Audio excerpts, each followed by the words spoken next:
I really thought this campaign couldn't get any crazier, but it has. It has continued to top my expectations as we continue on through this through the series as we progress through this series. I just don't even know what's going to happen next. But man, I will say that border gore is just disgusting. And I thought it would get better with time, but oh my gosh, it's just disgusting. There's like so many random cities just randomly in control. Like, what is going on here? Oh, jeez. Oh my gosh. So let's go ahead and take a moment out to look at the info addicts. I always like to double check on these because it just tells us a lot. Again, it looks like Canada's slowly catching up to the Philippines. Philippines had a much better lead than they had before. I mean, they had a much better lead than they had now. Than they have now, I guess I'm trying to say. I don't know why I just blanked out for a second there. Crop yield actually goes to Canada now. Manufactured goods goes to Canada now, where it used to be Philippines dominated both of those first three categories. Canada now, GNP, first place. Land is still in Canada's territory, but the Philippines are still slowly approaching, and maybe their war with the Champa could really shift things back over towards their side. Military manpower, Canada is caught up because the Philippines, in fact, have been doing a lot of aggressive expansion towards the south against the Vietnamese Empire. So Canada's gotten back in that number one spot at 350,000 men, a little bit over that. But the Philippines are going to slowly get that back up as well. Hungary and the Papal States, Afghanistan, Mali down here in 7th place, Belgium, Champa, Prussia, Bulgaria, the Goths. Surprisingly, Prussia still has more units than a lot of these other nations like Bulgaria and the Goths. That's pretty shocking. Anyways, let's look at... Let's once again look at technologies because this is a big one. Canada's only 1 tech behind. Hungary is now only 2 techs behind. No, 3 techs. I'm sorry, 3. But 2 techs behind Canada. And then a lot of people are at 58s. These nations at 56 are a little bit too far behind, but they can work some magic. Who knows? Afghanistan used to have a lot of friends, and they used to get up a lot of research agreements, but that kind of ended as ideologies and that whole system came into play. So, yeah, that kind of happened. Philippines under this. Is Mali going for it here? Technically, Mali could take away the new capital of the Vietnam Empire. It's possible. I think this city will certainly go for, well, maybe I thought it would go for Canada, but maybe the Philippines could drop it. They might be able to sneak in very slyly. Let's see how the war in the east is going. Again, the city's very low. I don't know if I can't remember if Canada's at war with these guys. If they are, then that would mean that Almonte could maybe run in there and grab it. They're only a few tiles away. They could just whoop. No, they're trading. No, they're trading. Okay, so I don't know what Almonte's doing right now. Now, what is this? That is, yep. They launched a secret attack. That's Mali launching a sneak attack, kind of, trying to go for even more cities. Ooh, we have finally that unique unit that Vietnam controls. Assigned delegates. So, embargo the Champa. That's Belgium trying to enact that. And world ideology order from Canada. Let's see if this passes. They're back up to 10, so they might have gotten another friendship, was it? 2 from being the current host, 1 from City State, 3 from World Wonders. I don't know. Anyways, I don't know. We'll have to watch and see how that goes. They might get 2 more delegates here, but still, that 24, that's going to be hard. Ooh, so a couple peace deals with Crum has ended, so that's Bulgaria. Captured by Canada, yep. I thought this would go either way. I figured it would be Canada because I did see the battleships up this way, but I wasn't sure who was going to go first, so that was the thing. And Mali might try to sneak in and grab the final Vietnamese territory. Oh, the Philippines have let them off the hook. They're done now. Embargo against the Champa has passed, and the world order has passed. Too many people probably voted for yaying that Champa proposal, and that was probably the wrong idea. They had a lot of nays, though. 3 from Vietnam, 2 from the Inuit tribe, Prussia, Afghanistan, and Bulgaria. Then you have Canada, the Goths, Finland, Mali, and Hungary voting yay for it. It was really close. Wow. Are we looking at like 1 vote away? They had 1 more vote. Wow, that's a big one. Also, what does this do for the revolution? Also, it's dissidents.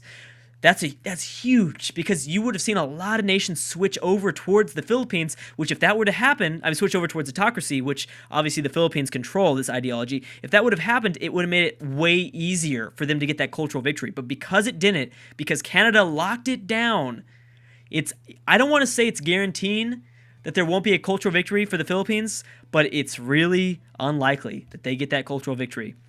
They're only 40 turns away now from Canada, from reaching Canada, surprisingly enough. Now, where are the other guys? One. Ooh, so 40 turns.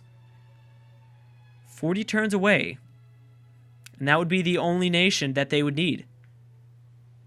Now, wait a second. They are only 11 out of 15, though. Influential, dominant. Oh, popular. Okay, so that's 1, 2, 3. Isn't it 12? They should be 12 out of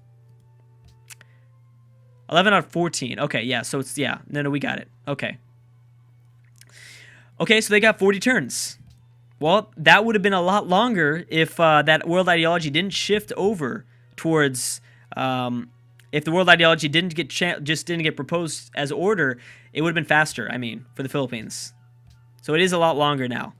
But I guess I'm wrong. I mean, a cultural victory is in sight, but 40 turns is a long time. And the Manhattan Project has been built up. So will Canada declare a war against the Philippines? One big war to try to take out their capital. They take out their capital, they're going to lose a lot of their power. And they would probably win the game. And these two capitals are very close to each other. Canada controls a huge military. It will be interesting to watch. Now, let's wait a second. Let's double check on this for a second. Influence by player. Now, Canada is here. Plus 86. Now, how is that? So you guys still have that own borders, which I didn't think. Shared religion came out of nowhere. And they also are trading. So if they go to war with each other, that's going to slow it down, and it won't be 40 turns anymore. It might even get limited to that. Philippines only need 2 more civs to become cultural, to get that cultural victory. Yes, I know. But the big one is to pass up Canada. Oh my gosh, the Pope has got so many troops. Now that would be an easy win. Now an AI could accidentally help the Philippines by declaring war on the Canadians right now and completely distracting them or taking their cities over. And now we have the Philippines getting the Manhattan Project. Jeez, one after the other. Pretty incredible. Pretty incredible game here. Golden Age has dawned. Okay. The Champa have survived. Now, how's Mali doing in their war to take out the Vietnamese? Looks like they've kind of retreated here. And Canada might be going for it. I mean, they really need all the cities they can get. I'm pretty sure the more cities they get, the longer it'll take for them to, for the Philippines to get that victory. So Canada really needs this. And they will get it. As long as they send over a melee unit, that they will get it. But, you know, who knows? Mali could swoop in. With this privateer, it's right there. It's possible for them to kind of swoop in. Turn 320. It's 1900 AD. And, of course, we did lose the Australians in the last video, unfortunately. It was a very sad time, I would say. A very, very sad time. So I guess the science victory isn't super on the verge. This city's going to be down to 1 health. And if Canada doesn't figure out something to send over, which they do, they've got a Canadian infantry unit. So they should be able, because these battleships are going to do major damage. So this Vietnamese city that only has 88 defense. Well, Vietnam, you've had a great game. I would definitely not, I don't know. I would definitely not knock you for it. You had an amazing game. And here comes the infantry unit. If they can make it survive till the next turn, they'll take it over. And it won't be Mali's. It won't be under Mali's control. They have even more range units coming. They got another battleship that can attack, you know, of course, the 3 tiles away. The Philippines are kind of maneuvering a lot of aircrafts around. A whole lot of aircrafts around. I wonder what their decision is. I wonder if they're going to go after somebody like Champa still. Champa survived. I cannot believe that. Again, the Eastern nations, they had their chance. They didn't do it. So who goes first? Does Vietnam goes first? Go first? No, it's Canada, so it's done. Oh, no, it's not, because it was Vietnam that went first. They destroyed the infantry unit. Oh, yep, and that's Mali right there. Mali's going to swoop in. Pretty smart of them. It probably would have delayed the cultural victory, though, if Canada grabbed that. It might have. I don't know, though. I feel like the Pope is going to declare war on Canada at some point. I mean, they've got all these troops right there. Just right there. I'm hoping that we'll see one more big Eastern war before this all ends. I'd like to see it. Belgium is barely being able to defend themselves with just a few submarines. Is that? Yep, and there it goes. Boom. Vietnam has been destroyed. Ooh. Dang. Now, I'm wondering if one of these superpowers are going to declare war on a minor nation nearby. I could see that. I could definitely see that one. What do we got there? Mali and Finland. Declaration of friendship. So even though that there are nations that, were ultimately destroyed in this campaign, I got to give it to Vietnam, for instance. I know I made this campaign to try to figure out who was the best mod at Civ. That's kind of what we wanted to figure out. Just because the nation gets eliminated doesn't mean that they weren't really good. I have to give it to Vietnam. They had a very good game. Even the Inuit tribe had a very good game, even though Finland now just kind of grabbed this territory from them. Actually, they might even get territory. I might even have to consider these guys, because they also had a good game. They survived, they did survive against a world coalition that declared against them. Obviously, Canada and the Philippines have got to be in whatever game I play again, whether it be a TSL or not.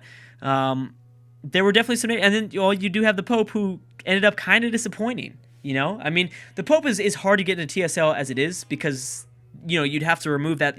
Rome would be in a difficult spot, and we really, let's be honest, we don't need more European nations in the TSL. If anything, we're going to remove European nations from another world game. But definitely, maybe even the Sioux tribe. Honestly, the Sioux, I have to see a little bit more from the Sioux tribe, but definitely the Sioux tribe. Champa did a good job too. Even though they're not really showing it, they still did a good job, and I'm sure they got their coastal cities, and I love that they stick to their theme. The fact that they stick to their theme and they have a bunch of coastal cities, which is exactly what they needed.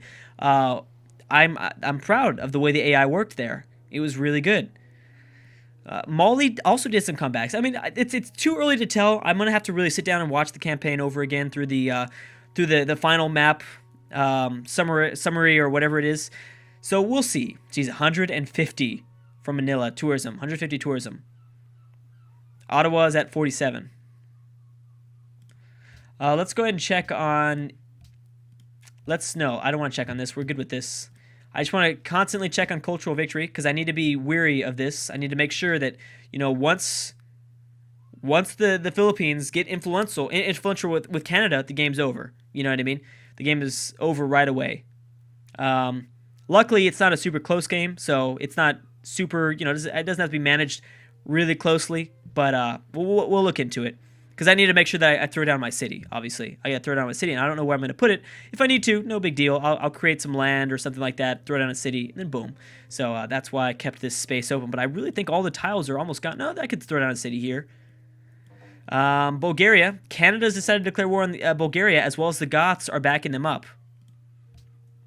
Canada's smart, going after more cities. Ooh, but look at all those pillages. Bulgaria's like, no. This city, Bulgaria's done a pretty good job too. They've gotten really unlucky. Do you realize at just a little inch more luck, and Bulgaria could have been sitting at where Vietnam was? Do you guys realize how crazy that would have been? If Bulgaria could have picked up all those Sioux cities back in video 5 or video 4, whatever that was, and easily, Bulgaria maybe could have won this game. They just didn't have the luck in the very beginning.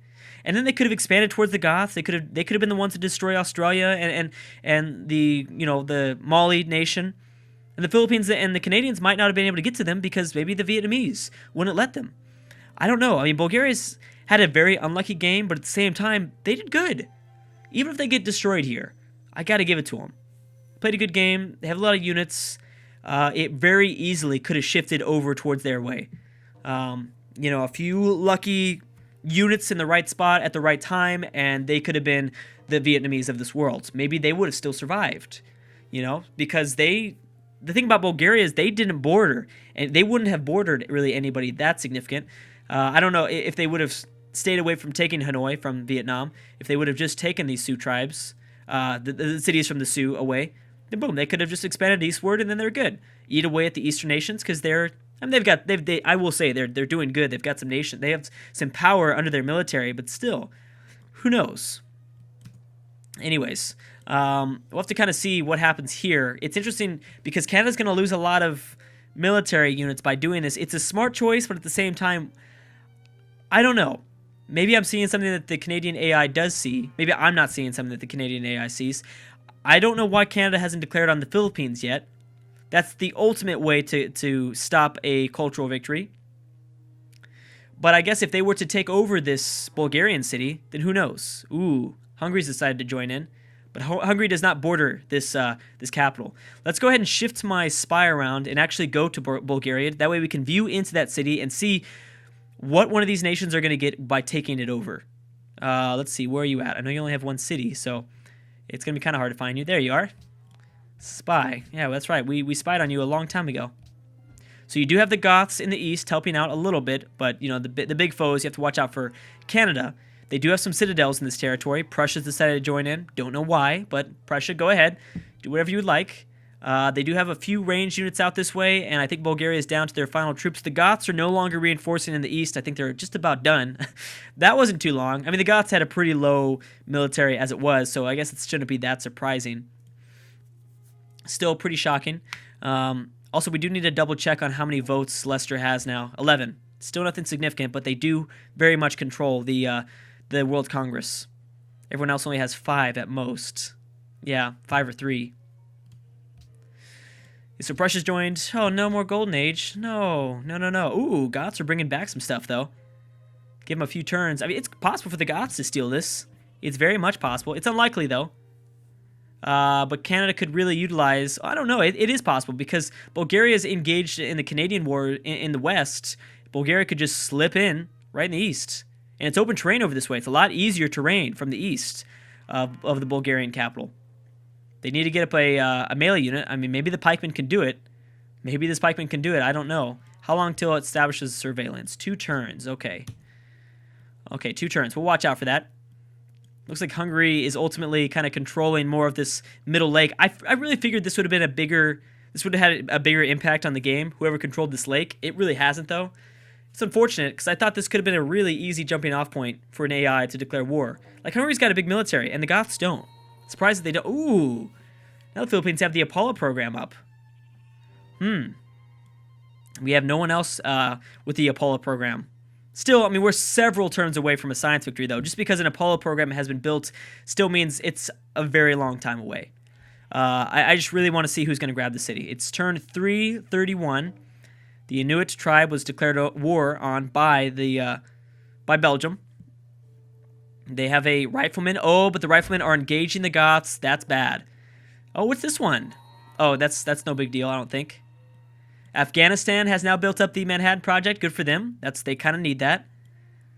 So that was actually Mali declaring... Wow, Mali's going for some super late game expansion, and I'm impressed. I am really impressed here. Can't believe that. They could easily take the city over. They have to watch that submarine, though. They do have to watch the submarine. Canada's really trading a lot with Mali also.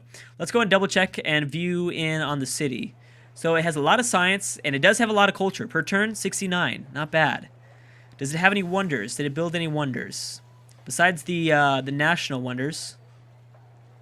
Just a lot of national wonders. Yeah, nothing really else. Not bad of a city, though. And it has a few tourism, a little bit of tourism, too. Obviously, the city will drastically change when it gets taken over. Another ideology? Freedom. Prussia's chosen freedom. Ooh. Okay, so there's still not a lot of... Just because it's the order. I mean, that's a weird one. Because freedom is one of those ideologies that has a lot of civil resistance to it. Boom.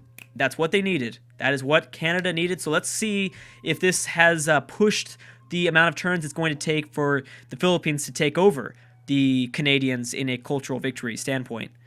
Maybe that's what Canada just needs to do. Maybe they don't need to engage the Philippines directly. They go after minor wars, secondary wars, don't engage them head up, and that's how they prevent a cultural victory. That could be it. Let's go ahead and double check. Influence by player. The Philippines are now... No. Still doesn't increase. It's still down. We're down to 21 turns. there needs to be something magical that happens for Canada if they're going to want to pull this out. Let's go ahead and look. We might as well spy on them. Anyways, guys, I'm going to have to stop right there. Thank you so much for watching, and I will see you guys next time.